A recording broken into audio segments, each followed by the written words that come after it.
오늘 또 주님이 잘해 주십니다. 주님이 잘해 주십니다. 오늘 본문에서 18절 말씀을 한번 보십시오. 악인의 삭은 뭐라 그러죠? 허무하다 그럽니다. 허무하다. 근데 반대로 또 공의를 뿌린 자의 상은 확실하다. 허무와 확실을 비교를 하고 있습니다. 악인의 삶은 허무하고 실망만 남을 뿐이다라는 것을 분명히 이야기해주고 있습니다. 그러니까 아무리 악하게 성공을 하고 또 뭔가를 성취를 하고 또 남이 부러워하는 그런 위치에 오르고 큰 재산을 이루었다 할지라도 결국 결론은 뭔가 하면 허무해지는 인생이 바로 악인의 인생이다라고 이야기를 하고 있습니다. 그런데 공의를 뿌린 자의 상은 확실하니라라고 이야기하죠. 의를 뿌린 자입니다. 의를 뿌린 자.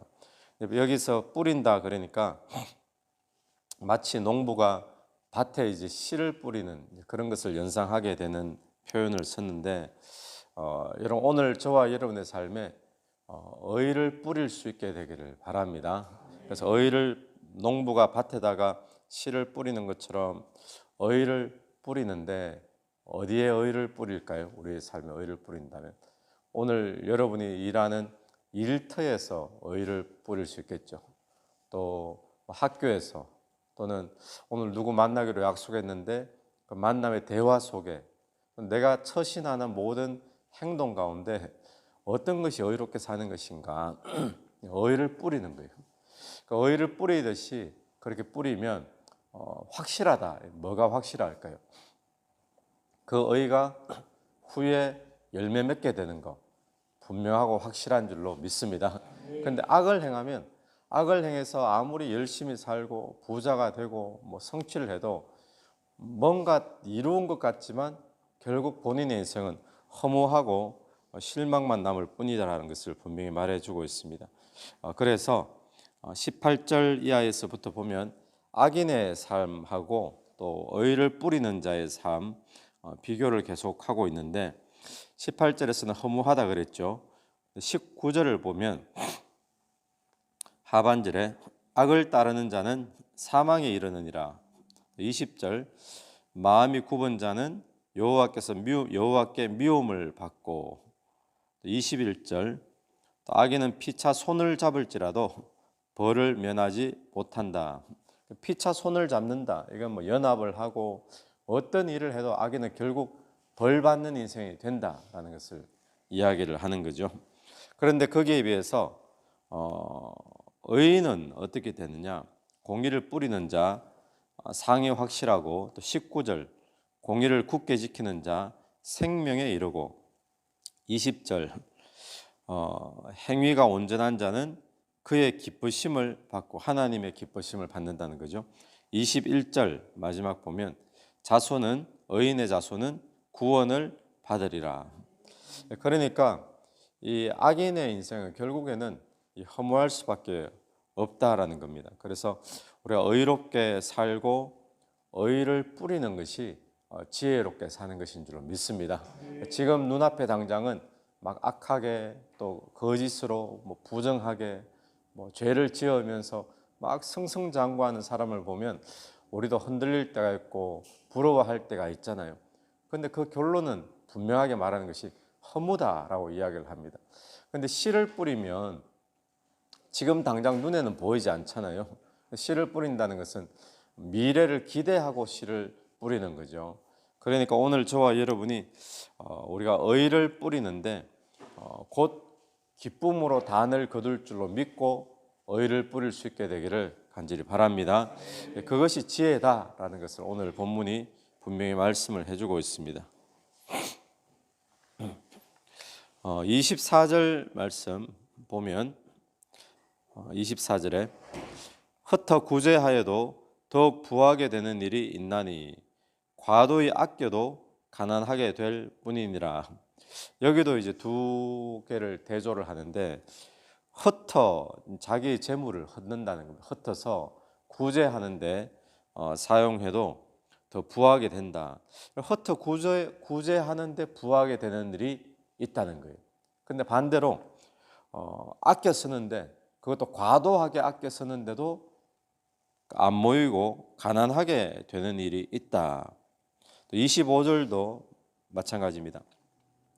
구제를 좋아하는 자는 풍족하게 되고 남을 하게 하는 자는 자기도 윤택하여 지리라. 구제하기 좋아하면 풍족해진답니다. 남을 윤택하게 하면 자기 인생도 윤택해진다라는 것. 우리가 일반적으로 생각하면 어떻게 계산이 되어집니까? 자꾸 흩어서 남 구제하는 데 쓰고 또 남을 윤택하는 데 쓰고 그렇게 되어지면 보통 계산이 어떻죠? 자꾸 이렇게 퍼주면 우리는 뭐 먹고 사냐 뭐 이렇게 되잖아요. 그죠? 자꾸 퍼주면. 그런데 그런 계산이 아니고 계산상으로는 자꾸 이걸로 구제해주고 나면 안 남는 게 적게 남는 게 그게 계산상 맞는 건데 근데 신기하게도 그렇게 안 된다는 거예요. 구제해주고 남을 윤택하게 해주고 그렇게 대해주면 오히려 부해지고 내 삶이 더 윤택해지는 그런 경우가 생긴다는 거죠. 하나님 그렇게 해주신다는 겁니다.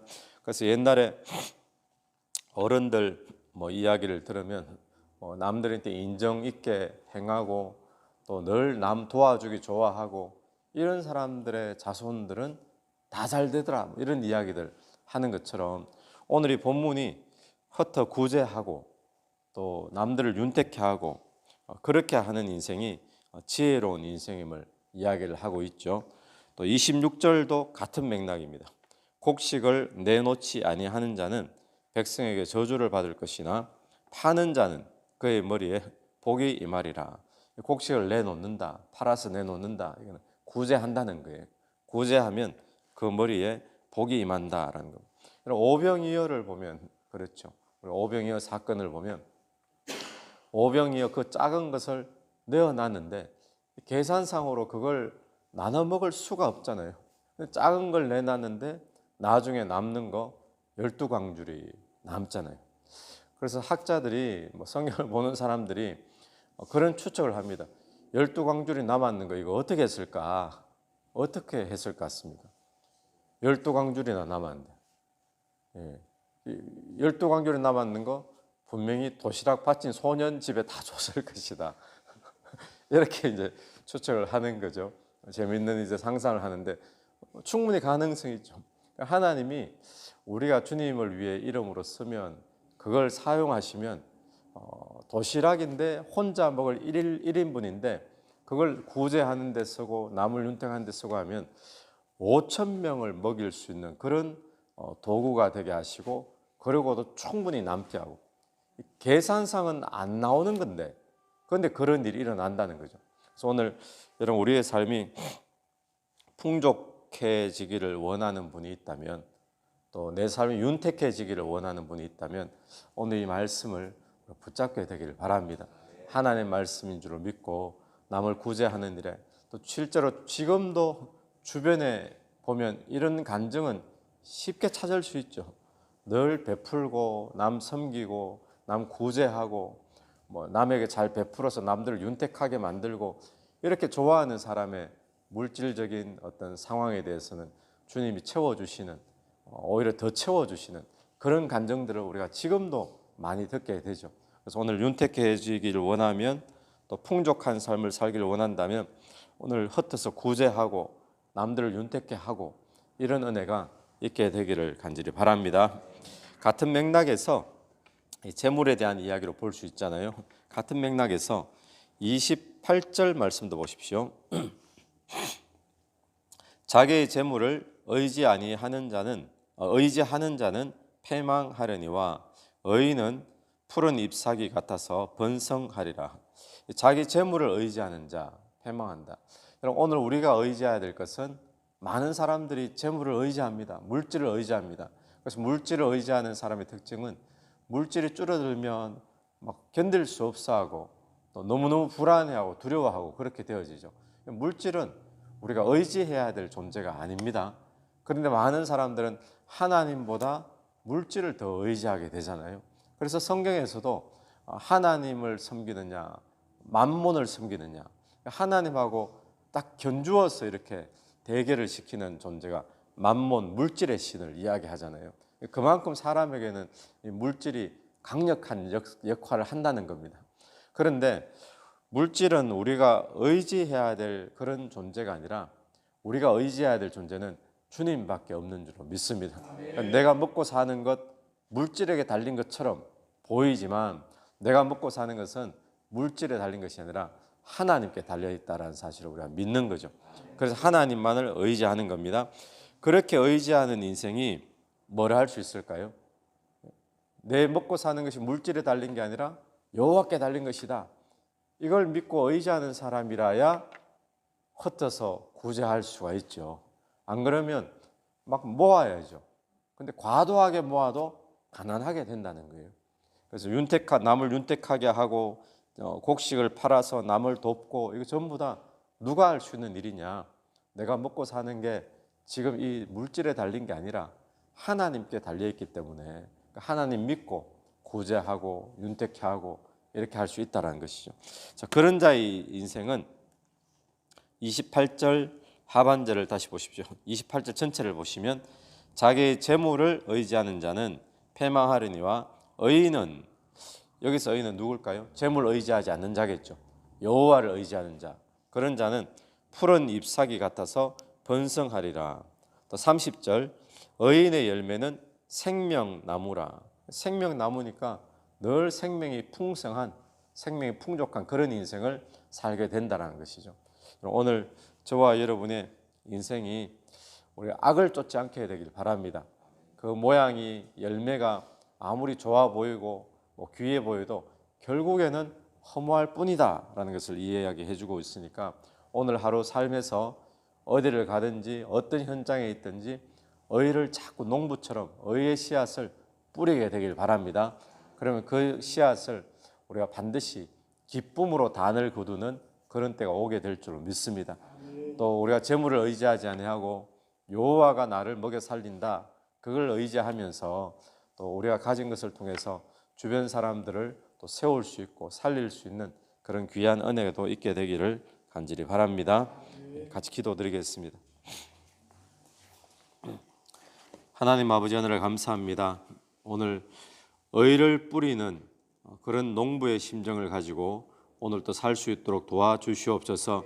지금 당장은 씨를 뿌리지만 눈에 보이는 열매가 없지만 이 의를 뿌리면 반드시 생명나무의 열매를 먹게 될 줄로 믿습니다. 주님, 내가 가진 것, 나를 먹여 살리는 것이 물질이 아니라 여호와임을 깨닫고 또 남을 구제하며 도우며 윤택하는 일에 게을리하지 않도록 또한 은혜를 베풀어 주시옵소서. 그래야 우리의 삶이 윤택해지고 풍족해지는 그런 간증과 은혜가 넘칠 수 있도록 도와주시옵소서. 예수님 이름으로 기도드립니다. 아멘. 오늘 또 예수 이름으로 승리하시는 하루 되길 바랍니다. 아멘.